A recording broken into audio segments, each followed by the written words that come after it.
Ayan guys, mag-change oil muna tayo gamit ang Castrol natin. Okay. Kaya mas tagas.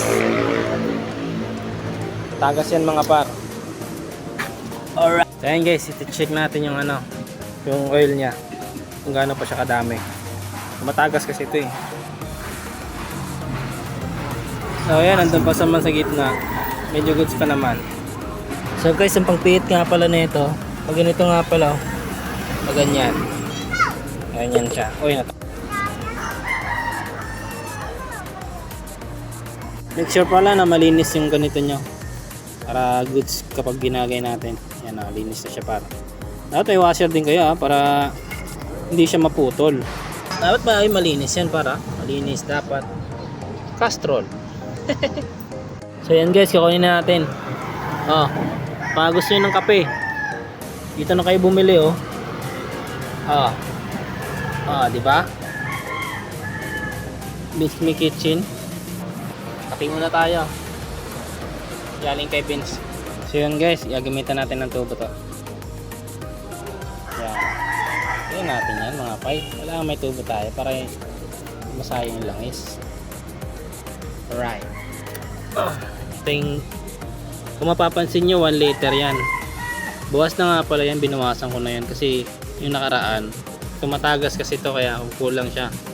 Dinagdag ko siya ng 200 ml at sakto naman to, sakto na yan siya. Alright, lagyan na natin tong natin, Castrol. Sumulat sa pool, ito nga pala yung ginagamit tong oil. Hindi ko pa pala to na refresh binili ko to ng na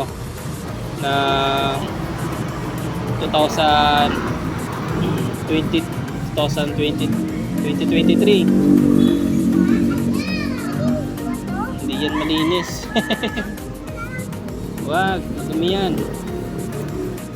2023 ko to binili 1 year in 5 months to sa akin. Tagas. Ayan goods pa rin yung makina niya. Ayan. Natin konti.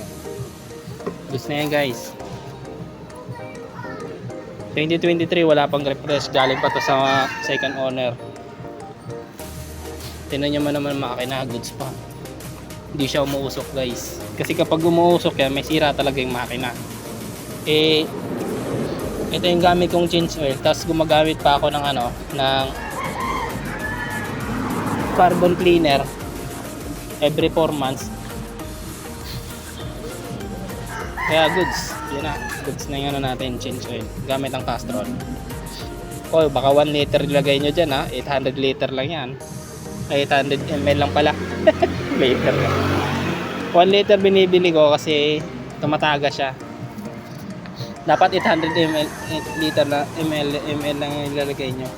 Pero mas maganda bili kayo ng 1 liter para pang-apat nyong change oil, may libre na kayo. Ititira nyo lagi yung 200 ml. Di ba?